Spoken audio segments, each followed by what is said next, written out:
Welcome to the number one podcast covering Michigan State basketball. The Final Four is not on the schedule. Join Rod and me, Eric, as we dive deep into the Spartans to get you prepared for every game. Subscribe today for in-depth recruiting updates and fantastic interviews with today's important college basketball personalities like Robbie Hummel. Thanks for having me. I have listened to your guys' podcast numerous times on drives throughout any Midwestern Big Ten city. So I am big fans of your guys' work. Jay Billis. And next time, hey, if anybody in Michigan wants a December tea time, call me. You wimps won't show up, but I'll be there. I'll be there and play in the cold. And Izzo will be in front of the fire with hot chocolate. Coaches Thomas Kelly.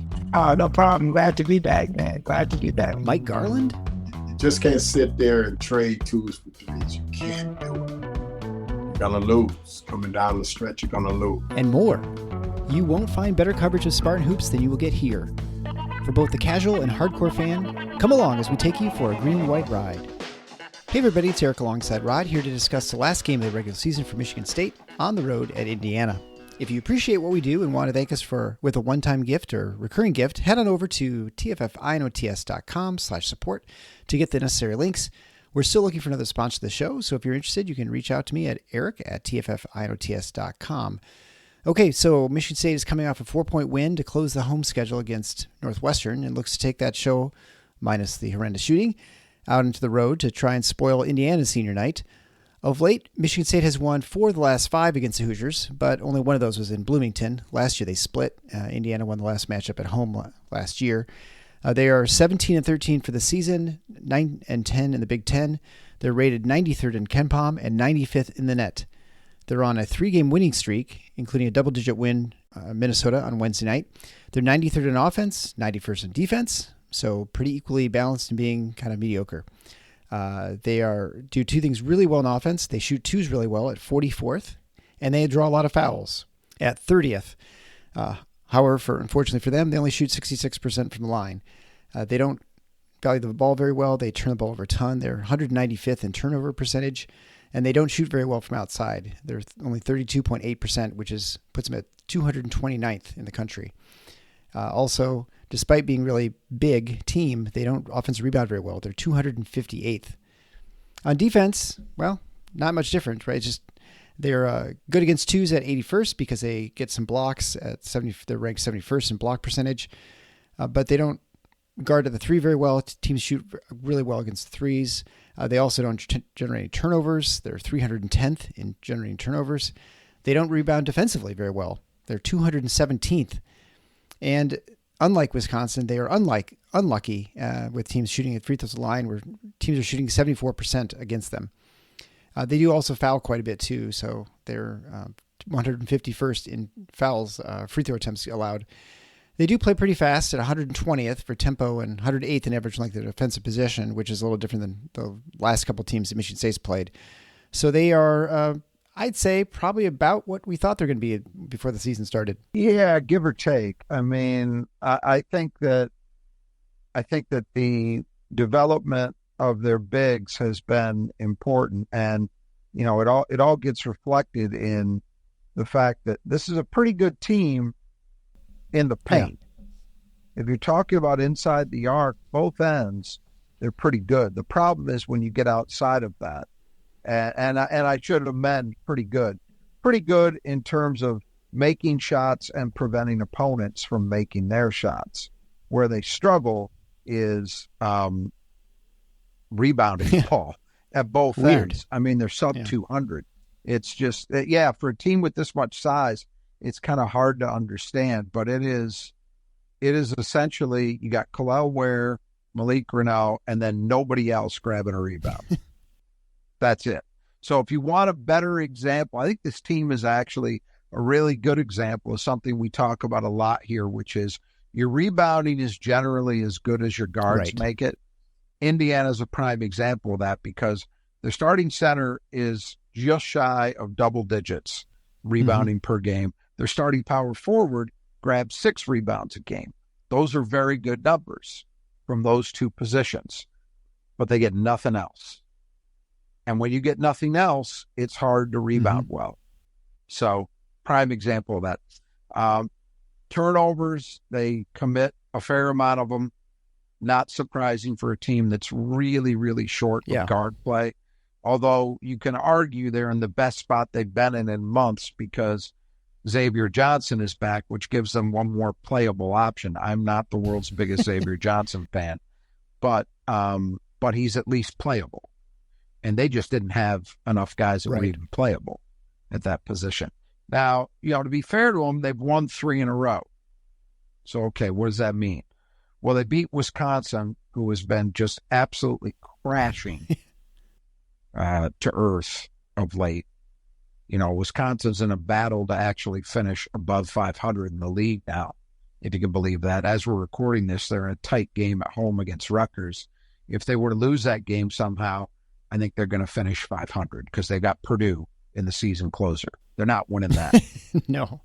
So, how much does the win over Wisconsin mean? I don't know. It's debatable. They won on the road against Maryland, who has been in free fall for about a month. I don't know how much that means at this stage. And then they went into Minnesota, and they beat a Minnesota team that I think has been playing very well. They didn't play well yesterday. Now, give Indiana some credit for that. But I guess my point is I've seen a take around the last day or so that somehow Indiana has solved all their problems. No, they haven't. They got a 3-game win streak against, they didn't beat Illinois, they didn't beat Purdue, they didn't beat Nebraska or Northwestern in any of those games. That's your top 4. So what does it really mean? I think it means that they played pretty well for 3 games. Well, you can say that about almost everybody in the Big Ten at some point. Yeah.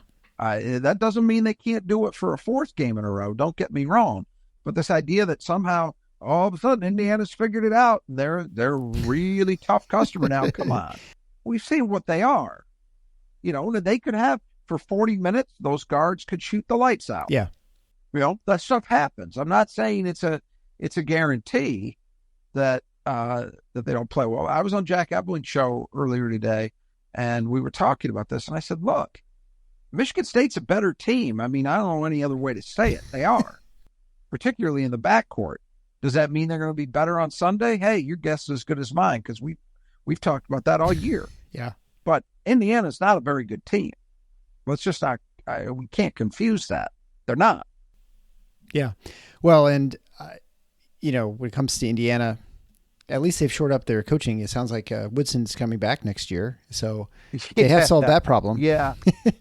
Well, have they? Or have they kicked the can on something that's an inevitability? I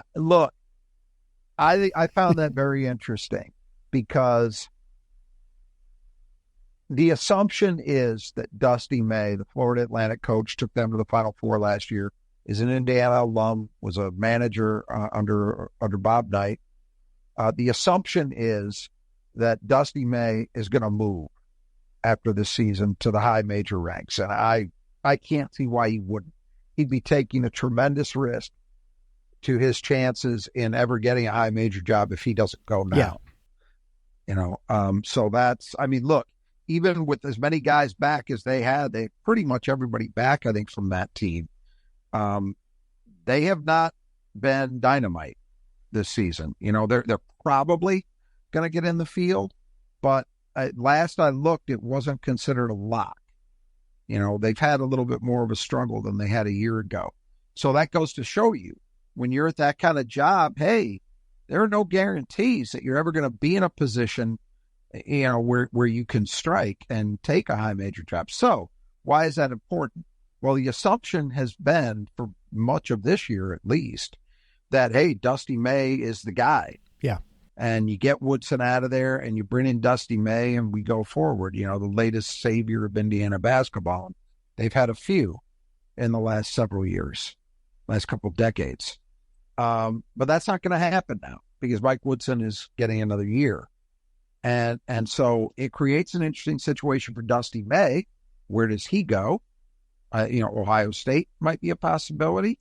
I'm sure there are going to be some other high major jobs that open that are tempting, and we'll see how that all works out. But it's not going to be in Indiana. And so Indiana takes a risk there too, that if they truly believed that he was a guy that could do the job for them, Well, they probably are going to miss out on that because I think it's a virtual certainty he'll have another high major job. Yeah.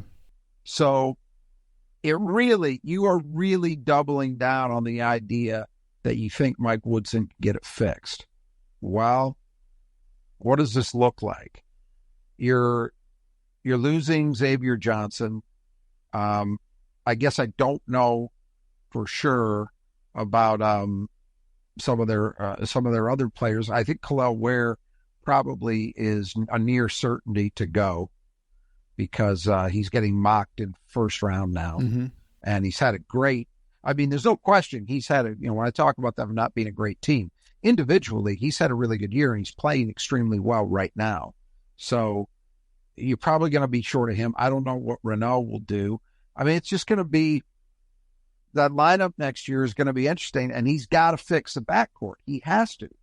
So I know he's got a highly rated kid, one at least, and Liam McNeely coming in from Montverde, but I don't know. I don't feel right now, after, not knowing what they're going to do in the portal, I just don't feel that this is a team that looks like a really, really good bet to be markedly improved. So, and Mike Woodson has just not shown this is the third year. He made the NCAA tournament his first 2 years, but let's be honest, those weren't great seasons. No. They were okay. And now he's missing it in his third year.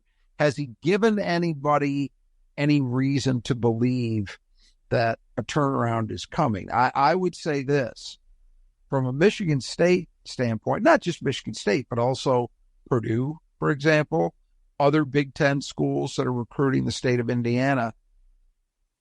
I'm probably happy about this. He leaves it open. Because, with some of the kids that are out there as highly recruited players from that state, and there are a few from that state in the 25 class and the 26 class.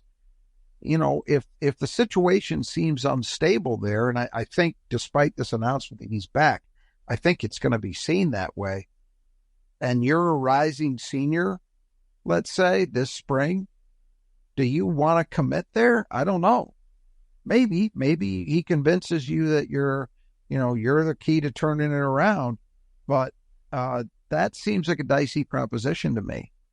And I could be wrong about how that turns out, but I don't know that that's good. And then, thus far, Khalil Ware proved to be a good addition in the transfer portal, but I don't think Woodson's demonstrated that he's a guy who's really got that nailed at this point. I don't know that anybody does.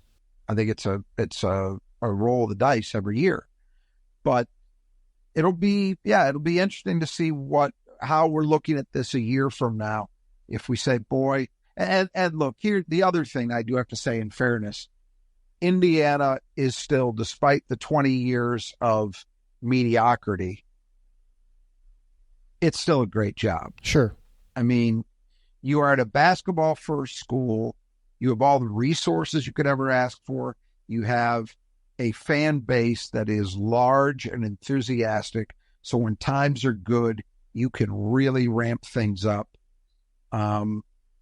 Basketball matters in Bloomington, bottom line. In a way, it doesn't anywhere but a handful of places. And I could argue that when it's going good, it might matter there more than anywhere else. Places like Kentucky and Kansas and Carolina, it matters a great deal. But those states don't match the state of Indiana in terms of their intensity around the sport. They just can't. Mm-hmm. And they don't match Indiana in terms of in-state talent production either. So when you get it rolling, if you get it rolling, it can be a platform job to achieve at the highest levels of the sport. Yeah. So I say that to say, kicking the can a year down the road, they're still going to have good options a year from now. Right. Yeah. They'll still be a desirable job. Yes. Yeah. It's just that the Dusty May thing kind of seemed like their latest version of, well, here's the savior. Here's the guy who would want this job and has a track record that would get everybody excited, get the fan base excited, at least for a couple of years. And that probably is not going to be on the table now. So it's going to have to be somebody else, but there will be lots of other people. It doesn't mean that the Indiana program is doomed to more mediocrity if they fire Woodson a year from now. I don't know. It seemed curious to me because I credit to them, I guess, for showing patience, but to me, man, that there hasn't been a hint of big time enthusiasm since Woodson took over. And it's been that way for a while. I mean, they had a brief honeymoon when Archie Miller got the job. That didn't last long. And so you really when's the last time people felt really enthused about Indiana basketball? I would argue you're going back to, mid-period Tom Crean. Yeah. That's a long time. That's a long time for that school, that program. It's just, and the longer it goes, the more. I'm not saying that Indiana and at any point in the near future becomes a job that lacks the potential to be big time, but I think it just gets harder the longer you go with this year in, year out kind of. That's the thing. They're never, truly awful. They just haven't been very good either for a long time. Well, so, if you think about it, 20 years, that's a generation. And just like we see, like there are plenty of Michigan State fans who are of, 30 or under. 25, closer to 25. Well, yeah, but closer to 25. Right, yeah. But I mean, what I'm saying is like a whole generation has really not known Indiana basketball to be very, great. Correct. Just like a generation of Michigan State fans have known Michigan State to be, a blue blood, so to speak. But, if you're older than that, you've seen these other things. This is something that gets, and it comes up again today when, inevitably on social media, this stuff starts. And I got asked about it on Jack Ebling's show today. I was shocked. He asked me if I thought Chris Collins would be a possible successor to Tom Izzo, and I said question. No. Well, Jack's no dummy, and Jack's been around the program, and he knows Izzo extremely, as well as any media member does. But I just bring a background in Indiana without going too deep into the weeds on the substance of that particular question. The point is, Indiana is one example, but there are lots of others too. If you look back over the history of the sport, if you think that even 25 years of serious success means that you are immune from becoming, mediocre, only occasionally relevant in the sport for a long period of time, I got lots of examples where exactly that has happened. And Indiana is the one that's closest to home. It's a real generation gap that's reflected in how Indiana is thought about. You're exactly right. Because if you ask people our age, what we remember is, close to 30 years. I'd say about 25 in the last 5 years or so was a little bit of a tail off, although they were still not terrible. But 25 years where Bob Knight had Indiana basketball as arguably the best program in America over that period. In a 25-year, well, Christ, it's shorter than that. They won 3 national titles in, like a 16, 17-year period. Yeah. I mean, that's, and they were still considered contenders and got to at least one Final Four after, in the next, let's say, 7 or 8 years after their last title in 87. That program was synonymous with big-time basketball. It was clear-cut the standard bearer in the Big Ten, not a doubt about it. Same way that Michigan State has clear-cut been the standard bearer in the Big Ten. Yeah. It's very similar time frames, very similar status. Indiana won more national titles. Michigan State went to way more Final Fours. But it's a similar thing. And yet you've seen what's happened. And you've seen it. What's even more stark about it is you've seen it happen in a place that cares so deeply about the sport. Michigan State is a big-time college basketball program right now. That's how it's viewed. But you are living in a dream world if you don't think that there's a legitimate question post-Izzo. Are they an elite? Is Michigan State an elite program, or did they have an elite coach for 30 years? We don't know the answer to that. You and I have lived in a time before Tom Izzo, so we've seen when Michigan State was a good to very good program, but not an elite one. Yeah. We've lived that. So there's, and to see it happen at a place like Indiana that deeply cares about it, demands it, all of that, and yet it still happened. It goes to show you, it is not preordained. You can screw it up easily if you are not careful. And, that's just something that is always, as a Michigan State fan, and as we know, no matter what happens, we are getting toward the end of Tom Izzo's tenure, whether it's a year from now, 5 years from now, we don't know, but sometime in the relatively near term, I would say it's safe to assume within the next decade that happens. I think so, 10 years for sure, Yeah. It's hard.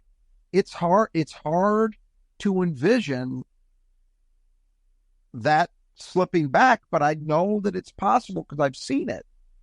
I've seen it happen, and I've raised Indiana to say I've seen it happen in a way that was at least as unthinkable to people in the year 2000 as it is for people sitting here in 2024 to think about it happening to Michigan State. At least. Yeah, I think there's no question Indiana's fan base, when Knight was fired, were not concerned about the state of the basketball program. They had gotten so used to being where they were, and there was just an assumption that whoever they picked, they would still be successful. And obviously it didn't work out that way. And so I think, they've probably been more hesitation in getting rid of Knight for his, Knightness at Indiana. I don't know. It's an interesting question because Knight, when that all happened, Knight had been in a down period. Yeah, they weren't as good. He was going through a lot. Well, but more than just not as good. They were losing a lot of guys to transfer. I mean, there was the whole deal with Neil Reed, which ended up being the straw that broke the camel's back. Video footage of him throttling Neil Reed. But they had a lot of guys. Luke Recker, who was a really high-profile player, transferred to Iowa in an era where guys did not typically transfer to schools within the conference, and they had to sit out. Right. So you really had to want out. He was losing guys like that, and he was getting highly rated classes that were not producing anymore on the court.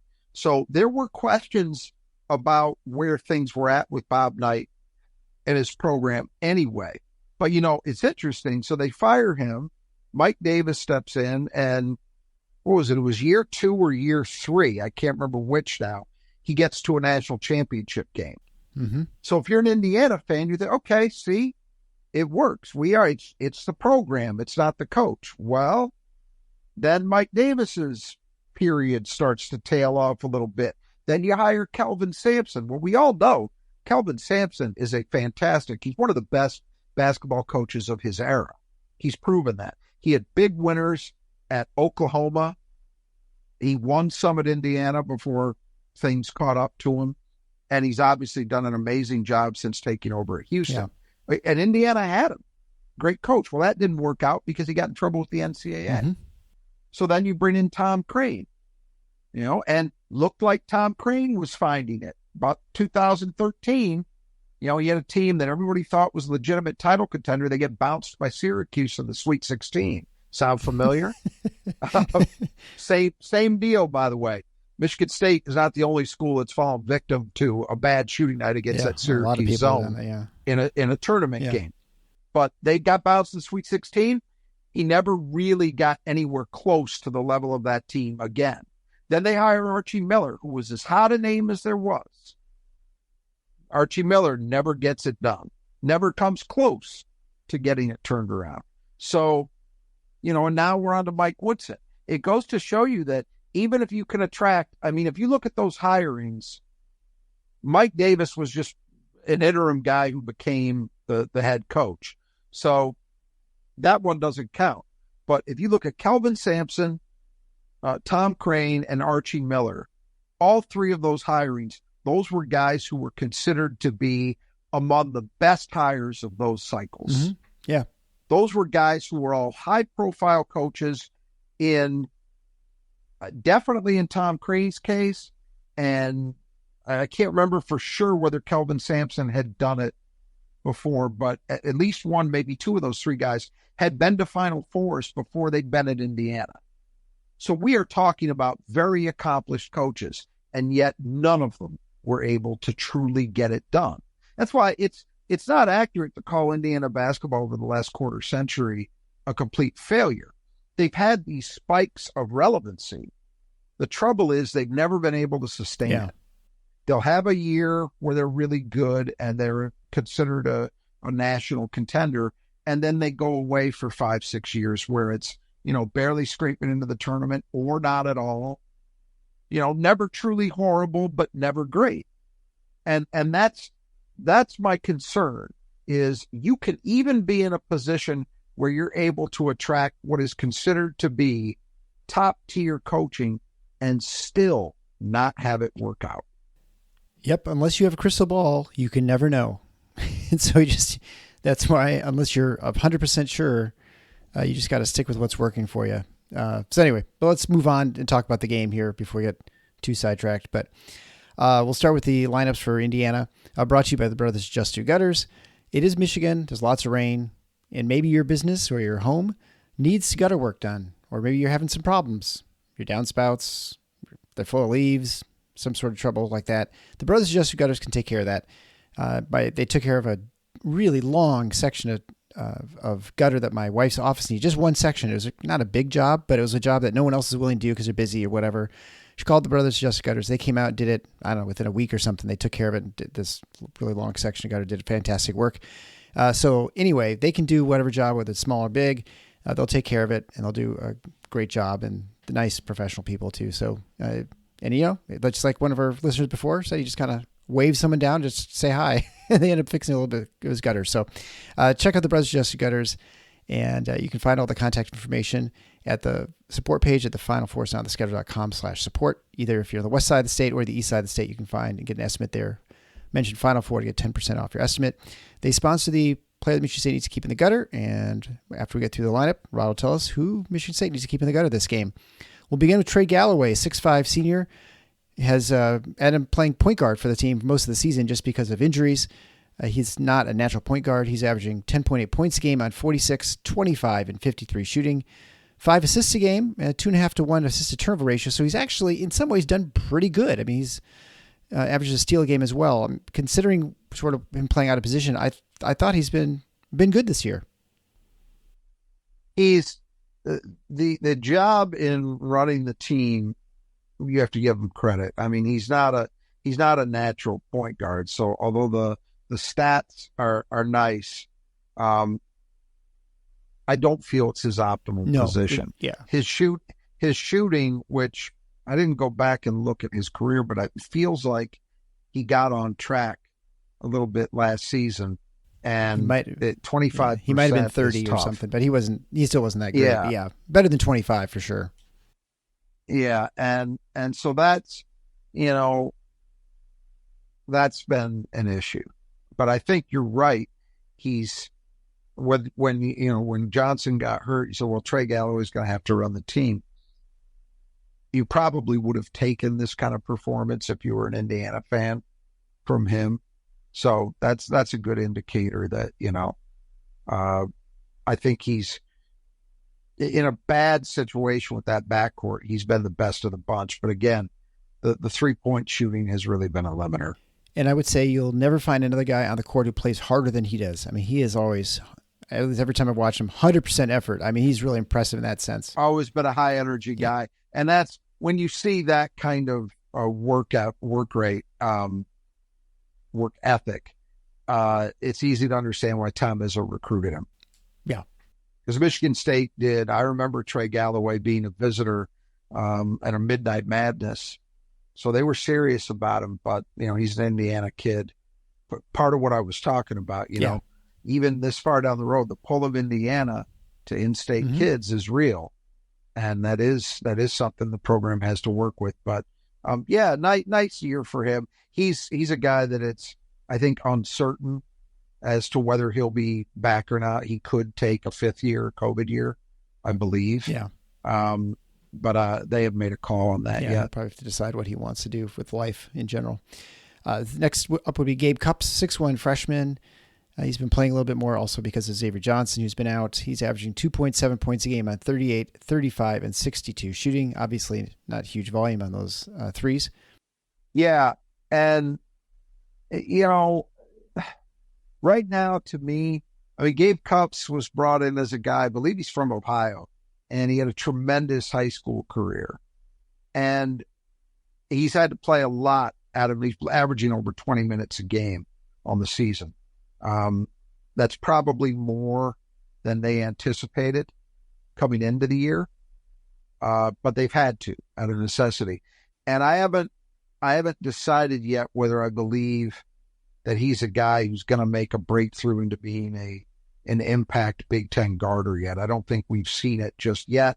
I also don't rule out that he could develop it as time goes on. But for now, I think the jury's out. What has surprised me is he was billed as a guy who would be a point guard because he's not big. And if he can't be a point guard, that's, it kind of reminds me a little bit of the Foster Lawyer situation at Michigan State. If you decide that he's not strong enough with the ball, not instinctive enough, whatever it is, that he can't run your offense, and Cupps isn't quite as small as Foster Lawyer was, but I do start to wonder then, what's his value as a Big Ten player, other than maybe as a reserve? You know, that's an open question because he's not gifted athletically. I think he's got the potential to be a decent shooter, but he's not spectacular, at least not yet. So that would be a question going forward. Sure. So next would be Mackenzie Mabako, a 6'7" freshman. He's obviously a highly sought-after recruit. He was initially going to Duke and left. He's averaging 12.1 points a game, 3.5 rebounds a game, shooting 41, 34, and 81. This is a guy who was a McDonald's All-American, a top 10 recruit, seen as an impact player coming out of high school. Was long committed to Duke, and then when Duke started to see guys, particularly Kyle Filipowski, decide to return for their sophomore year, Mabako decided it was time to get out. So he got released from his letter of intent and ended up at Indiana, what was, I think, a little bit of maybe a minor surprise, but because he didn't really have a connection. He's not an in-state kid. I don't think Indiana had been hugely involved initially because he was so obviously a kid going to Duke. So that was interesting.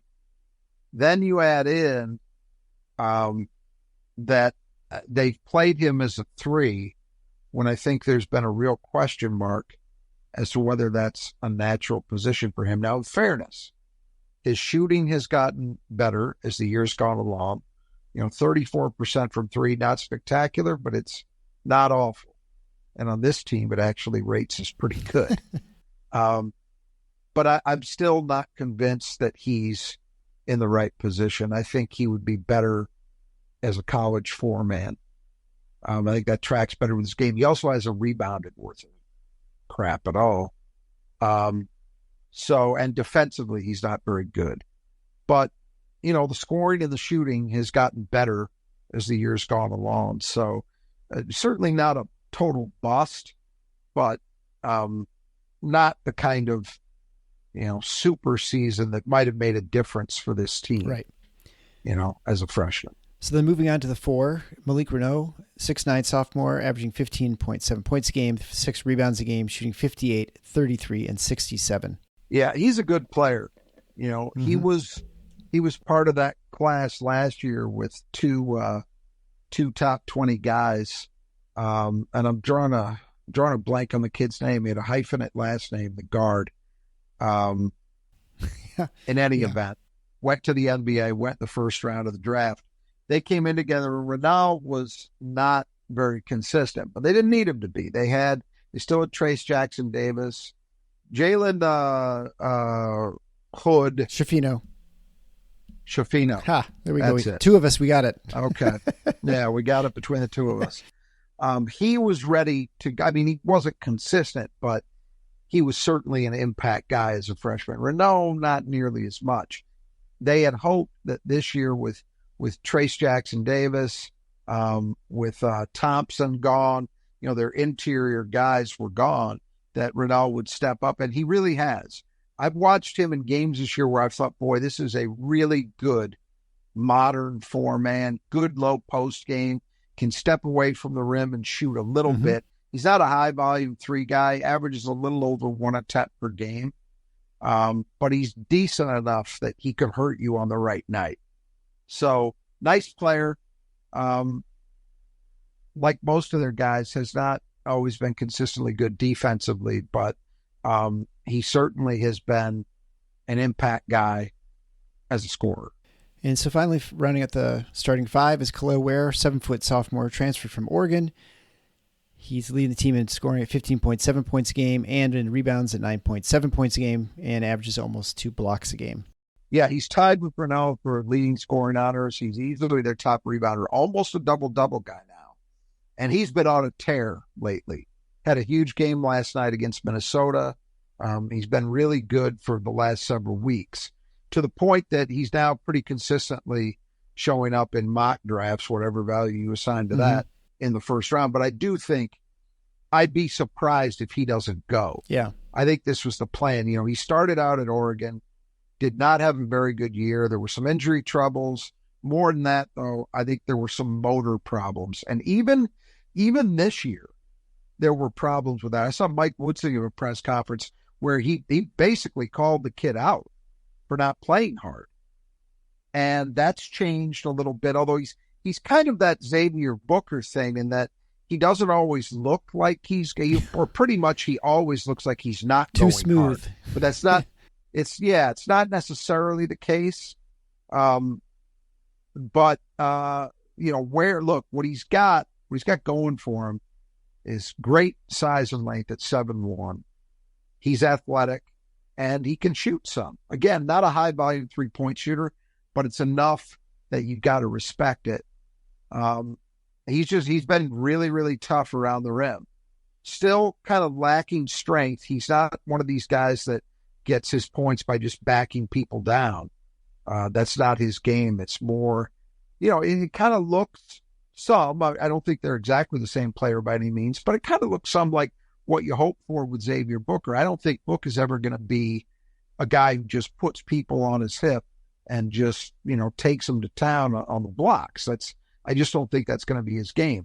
But Khalil Ware, through, lobs and, being active on the offensive boards, hitting the occasional jumper, just being available and long and athletic can get you some production. All right, then we'll go to the reserves. We'll begin with Anthony Leal, 6'4" senior. He's been playing a little bit more. He played more than half the game against Minnesota. He's averaging 2.4 points a game on 54, 47, and 58. Obviously, again, a low volume for those threes. Yeah, and that's where he was supposed to be. They signed him. He was in the same class with Galloway. And Galloway was the energy, kind of jack of all trades guy who wasn't seen as a great shooter yet. Leal was the 3-point guy, the sniper. And he's been on some teams where Indiana desperately needed 3-point shooting, including this one. And he's just never been able to earn a consistent role. Lately, he has started to play a lot more. And you see those shooting numbers, if he's getting attempts, he can make a difference. Yeah. So I don't rule that out from happening, but Yeah, it just hasn't, the whole package has not come together for him. And then we'll come to Xavier Johnson. He had an injury-riddled last couple years for Indiana. 6'3" senior guard, averaging 8 points a game at 44, 39, 69, 42 assists, but to 35 turnovers as a, I guess, backup point guard at this point, or sort of returning point guard. Playing both spots, on and off the ball. I mentioned earlier, I'm not particularly a fan of his. Yeah, never you've mentioned it once or twice. he's a guy when he produces numbers, they're empty numbers. He's not a player that leads to winning, in my view. I've just seen way too many games where down the stretch he makes bad decisions, and it's just, a lot of it just seems hollow. You can have guys who are glue guys and don't do a ton in terms of the counting numbers, and yet they contribute to winning. Xavier Johnson's the opposite. So it's funny, Mike Woodson said the other day, I just wonder what we'd be if we'd had X all year. I'm like, well, I don't think you'd be any different. You might be worse. Sounds sort of like Doug McDaniel, where you have him or you don't have him, and your team's different, but it's different. It's bad in different ways, maybe. So. Right, exactly, and that's a very good way of putting it.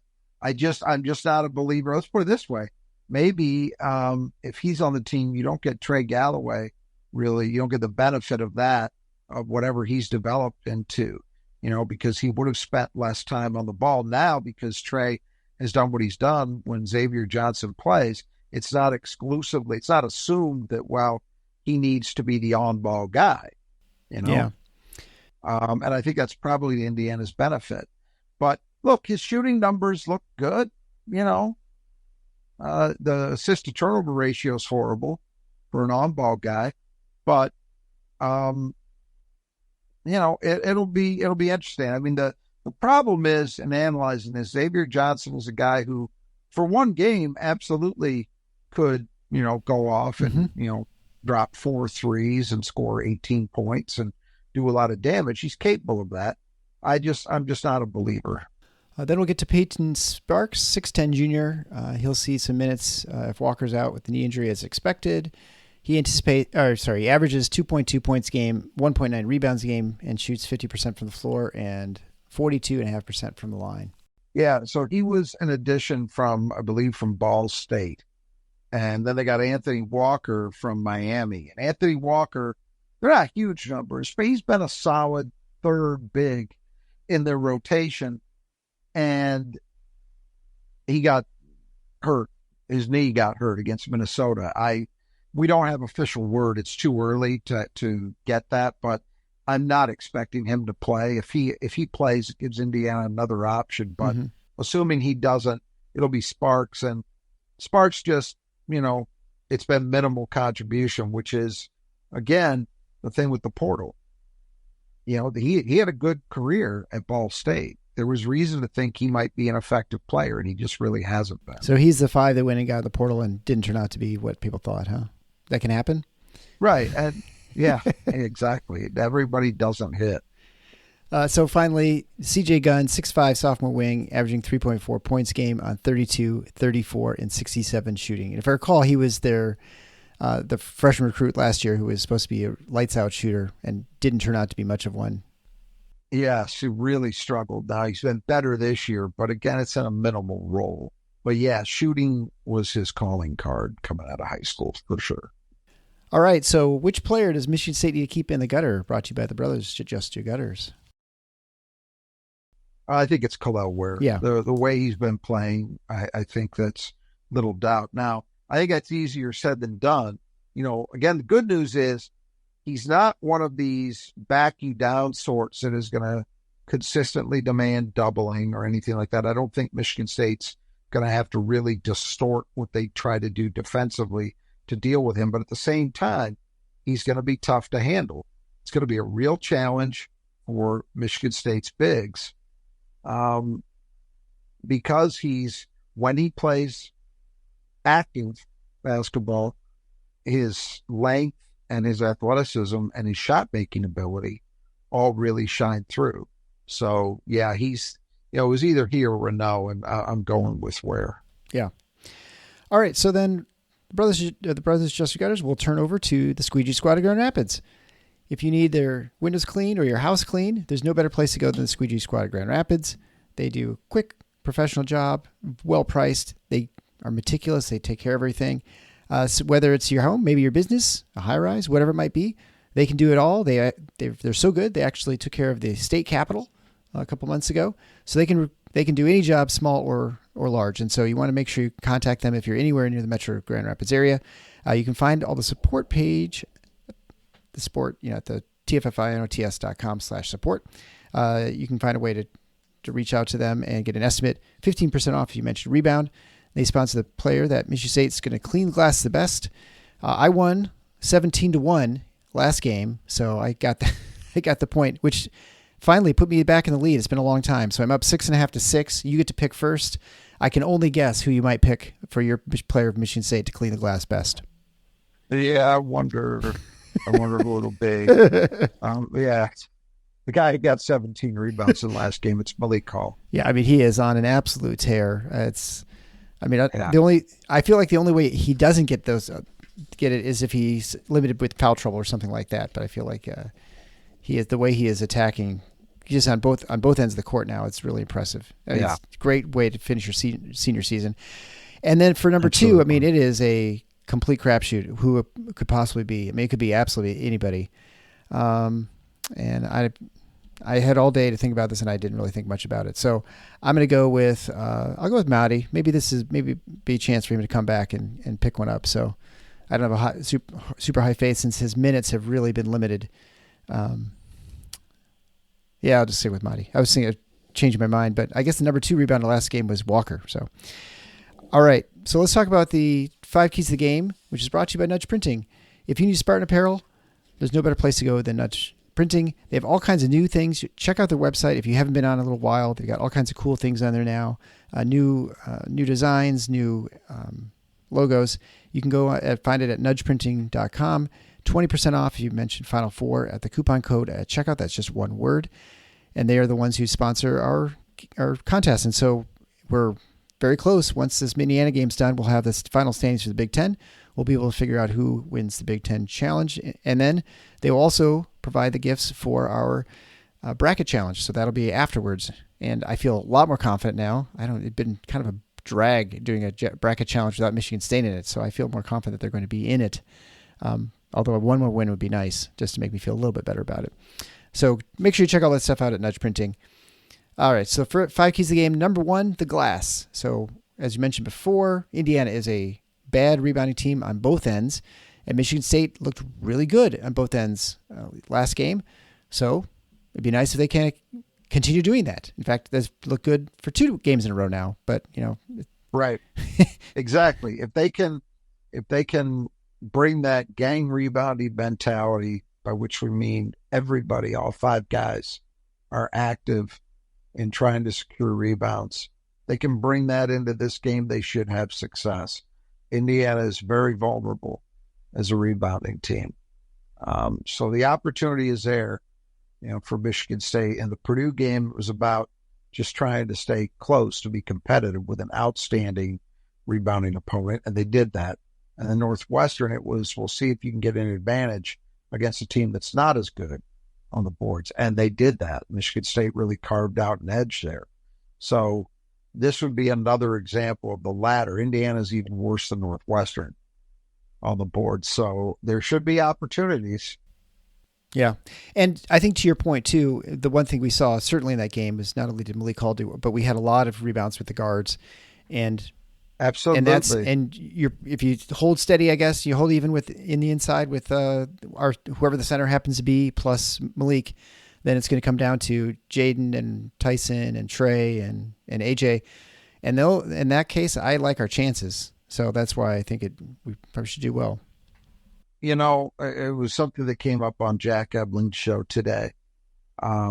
He asked if, we talked about that closing lineup that Michigan State had with Malik Hall and then the 4 guards. Mm-hmm. And he asked, he thinks that might be a more viable lineup for more minutes than it's getting. Not the bulk of the game by any means, but more minutes. And my response to that was, I think unless you can feel confident in your guards opting to rebound, you can't go with it in more situations than what they've done. And that's the great unknown with this team, right? There have been times where those guards have shown up, absolutely, and have been really, really effective on the glass. But we've also seen plenty of times where they haven't done that job. And it always comes down to that, in my view. Yesterday's a great example. Malik Hall had 17 rebounds. That's great. If those guards had not been rebounding at the levels they did, you wouldn't have seen Michigan State anywhere close to the advantage that they ended up with, right? Yeah. It was really down to that. That's where the difference was. Because Indiana got good rebounding out of, not so much out of Hunger, but out of Martinelli and Barnhizer. Barnhizer. Yeah. Right. Those two guys combined, I think, I think they had about as many rebounds as Malik had. They had about, I think that I think one of them, Barnhizer might have had 11 or 12 or something like that. So, and I do feel like a little bit that lineup was more dictated by Northwestern than it was dictated by Michigan State. And so, I don't see Michigan State really going to that a whole lot. Except in matchup depend. I guess it's always one of those things. If you think you can get an advantage by having a big in there, then you do it. But to your point, the only thing Michigan State's really going to get out of big this year, most likely, is going to get is just rebounding. Which, if you're getting with the guards, then you're not really gaining a whole lot by having a Mahdi or Cooper out there. Certainly, maybe even Kohler. You're not getting a lot of offense from those guys. Right. All right. So, second key to the game is transition. Obviously, we always talk about Michigan State. They like to play fast. They're certainly much better when they're playing fast. But this is the last two games with Purdue and Northwestern, the good transition defense by those teams, and hopefully not so much with Indiana. I think the question with Indiana is how disciplined can Indiana be? So we saw Northwestern be very disciplined last night, getting back. And so consequently, there just weren't a lot of opportunities, even when Michigan State did push. Indiana I'd be shocked if they were that disciplined. And so there should be chances. The question is, what can you make of them? And so this is one where I really want to see that mentality from jump. That, hey, we're going to push every chance we get. Because I think anytime this Michigan State team is playing in a fast game, that's to their benefit. Full court, half court, whatever. But I think if they're in transition a lot, that bleeds over into the way they play in the half court as well. Yeah. Well, and I think, especially someone like Jaden Akins really benefits more than anybody probably in the transition. He just is most comfortable shooting threes in the transition. And then once he almost gets going, then it's fine. Then he's good in the half court. It's just, he almost needs to get going in that fast pace early. All right. Yep. Agreed. So number 3 key of the game was turn them into jump shooters. I mentioned Indiana is a bad 3-point shooting team. So, of course, as you mentioned, any day you can change your fortunes by hitting a couple shots, but that's definitely probably your best bet is to keep them outside the arc. It's just as simple as that. I think that's easier said than done. Indiana knows it's a suspect jump shooting team. And they also know they've got 2 guys who can do real damage inside. 3, Mabako. So they're going to look to get the ball inside as much as they can. So the key for Michigan State is be an effective team against 2-point shots. Force those shots as best you can to the perimeter.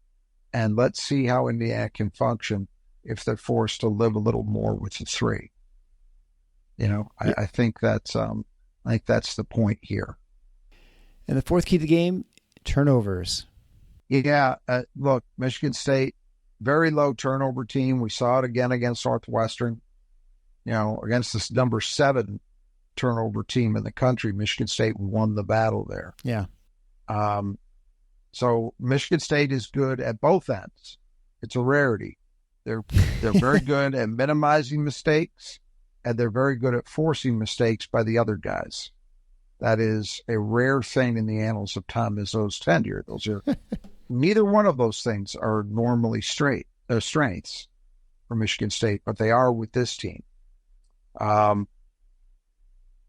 They're not strengths for Indiana. Indiana generates very little in the way of opponent turnovers, and they're not great in terms of valuing the ball either on offense, which is what you would expect out of a team that's got questionable guard situation, right? Yep. So there's an opportunity here, particularly if Michigan State can get some live ball turnovers going. That can help with the transition game we mentioned. Yeah. And then certainly if you also include the glass as being an advantage, on the offensive side, I mean, if you get an extra 6, 7, 8, 9, possessions or shots up, I mean, that's a huge advantage to you as well. Assuming you don't shoot 20% like last game. Absolutely. This is a game where you go into it, if you're Michigan State, I think, really believing, hey, we should get several more opportunities to score than they do. And so the fifth and final key to the game is the threes, something Michigan State couldn't buy. I mean, Trey Hallman had 2 in the first half, and that was it. 2 for 17 last game. So, this is sort of like after the James Madison game, you think, well, they can't possibly be that bad again, and yet they were for a couple of games, and then they were shooting great. Yeah, but this has been kind of the calling card lately. For most of the season, they had that terrible start, and then for a good hunk of the season, they were a very consistent 3-point shooting team. Yes. Mm-hmm. And lately, it's been kind of feast or famine. They'll have, just look at the last 2 games. Where'd they go? 9 for 20? 9 for 21, yeah. Against Purdue, shot it very well. When they come in, go 2 for 17 against Northwestern. Yeah. It's just one of those things. And we've seen it, if I remember correctly, I think they shot the 3 very well against Iowa, didn't shoot it well against Ohio State. I think that's how it went. Mm-hmm. So it's been kind of up and down. Coming off a very bad game, you'd hope that the pendulum is pointing the other direction for this one. But I think, given that Indiana defends 2s reasonably well, Michigan State's got to look to take the ball inside. I never think otherwise. But they probably need more 3-point production in this game than we saw against Northwestern. That's for sure. Yeah, more than 2 for sure. Yeah, because I don't think you're going to have, endless success against Indiana in the paint. Yeah, and I would say, as far as the transition goes, too, for Michigan State, a decent amount of their transition success is also threes, right? I mean, I think that's sure. third of their shots from transition that are, and that's, like I said, that's where Aikens is most comfortable playing the wing and out there. So it'd be nice to see a little bit of them get back on track, especially getting ready to go into postseason. Speaking of which, let's talk about our listener question of the game, or the show, I should say. It's brought to you by Element Zero Sugar Electrolyte Solution. You can check that out and get an affiliate link to it at our support page, which will give you a free variety pack with any purchase, so you can buy another variety pack. It's a great way if you're working out or something like that, and you don't want to drink, do a workout, burn 500 calories, and then drink 300 calories in Gatorade or something like that. So it's a good way of avoiding all that sugar and stuff. So check it out. It's great stuff. If you have a question you'd like answered to the show, send it along as a text or voice memo to me, Eric, at tffinots.com. Today's question is from Steve Schultz, who asks, assuming AJ, Tyson, Malik, and Jaden leave at the end of the year, I think that's a big assumption with Jaden, but who are the top 2024-25 MSU team leaders in scoring, rebounding, and assists?